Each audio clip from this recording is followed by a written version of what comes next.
Hola a todos, ¿cómo están? En este video veremos cómo obtener el elemento mínimo y el elemento máximo en un árbol binario de búsqueda. Para ello utilizaremos un ejemplo anterior donde construimos este árbol binario de búsqueda.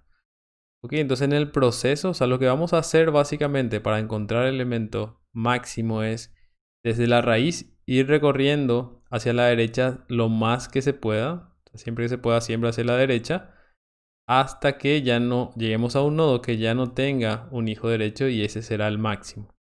De la misma manera haremos con el mínimo, pero yendo hacia la izquierda. Empezaremos de la raíz, iremos siempre que podamos hacia la izquierda hasta que ya no tenga, hasta un nodo que ya no tenga hijo izquierdo, entonces ese será el mínimo. El razonamiento es el siguiente. Para el caso de la derecha, si empezamos la raíz, por la propiedad del árbol binario de búsqueda, todos los elementos que están a la derecha son mayores. Entonces, el mayor elemento del árbol estaría en el subárbol derecho de la raíz. Ahora vamos al siguiente nodo y bajo el mismo principio, de hecho, el máximo elemento del árbol debería estar hacia el subárbol derecho de este nodo. Y lo mismo para este nodo y lo mismo para este nodo, pero en este caso ya no hay un elemento a la derecha, entonces este sería el máximo, ¿verdad? Entonces se podría hacer un esquema recursivo tanto para el mínimo como para el máximo. Y vamos a ver justamente ahora las implementaciones tanto en el enfoque iterativo como en el enfoque recursivo. Ok, entonces aquí tenemos justamente los métodos para, o las funciones para encontrar, en realidad las funciones para encontrar los máximos y mínimos en un árbol binario de búsqueda.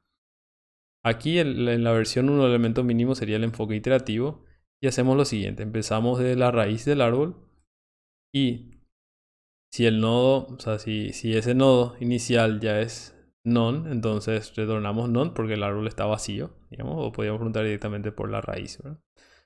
Ahora si mientras el hijo izquierdo del nodo sea distinto de none, así justamente ese nodo en el que estamos particularmente ahora tiene un hijo izquierdo, entonces el mínimo estaría por ahí. Entonces el nuevo valor del nodo sería justamente su hijo izquierdo. Y continuamos este proceso hasta que ya sea un none aquí, entonces ese nodo en particular es justamente el mínimo.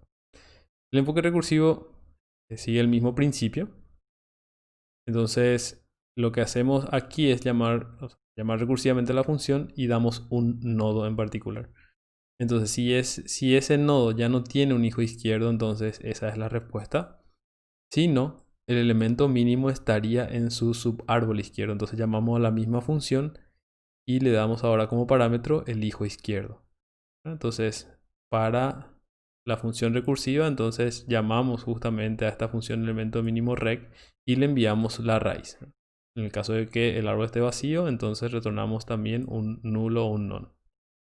Y el mismo principio hacemos para calcular el máximo tanto en el enfoque iterativo como en el enfoque recursivo. Solamente que ahora en el enfoque iterativo vamos a la derecha siempre que se pueda, ¿verdad? Que justamente preguntamos aquí. Entonces el nuevo nodo va a ser el hijo derecho y seguimos el proceso. Siempre vamos a ir hacia el hijo derecho hasta que ya no se pueda más.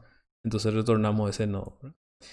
Y para la función recursiva sería lo mismo, ¿verdad? Si el nodo tiene un hijo derecho, significa que tiene un subárbol derecho, entonces el máximo para ese subnodo sería el máximo del subárbol enraizado en su hijo izquierdo, en su hijo derecho, perdón.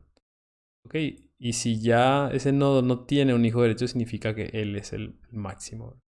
Entonces, para la primera llamada recursiva, justamente enviamos la raíz del árbol. Entonces, para este ejemplo, para este árbol binario de búsqueda, justamente que es el mismo que el ejemplo que presentamos, vamos a calcular su mínimo y su máximo según estas funciones, ¿verdad? Entonces, llamamos a cada una de las funciones. No verificamos de que retorne un none o no, porque ya sabemos que el árbol no está vacío, ¿verdad? Ok, entonces aquí imprimimos los datos, o sea, justamente cada una de las funciones que implementamos nos devuelven los nodos. Entonces llamamos a print y nos imprime justamente la información de cada uno de esos nodos. Entonces en el enfoque iterativo, entonces dice, bueno, el nodo 0, que es justamente la izquierda y la izquierda de este nodo. Entonces da sus datos, tanto en el enfoque iterativo como en el enfoque recursivo. Y para el máximo, que justamente este es 9, es ir a la derecha, ir a la derecha, ir a la derecha. Y tenemos este 9, entonces en ambos casos nos da los datos de ese nodo en particular. Entonces en resumen, un árbol binario de búsqueda por la propiedad que tiene, para el elemento máximo vamos siempre hasta la derecha, hacia la derecha lo más que se pueda y ese elemento sería el máximo. En cambio, para el mínimo vamos siempre hacia la izquierda lo más que se pueda y ese elemento sería el mínimo.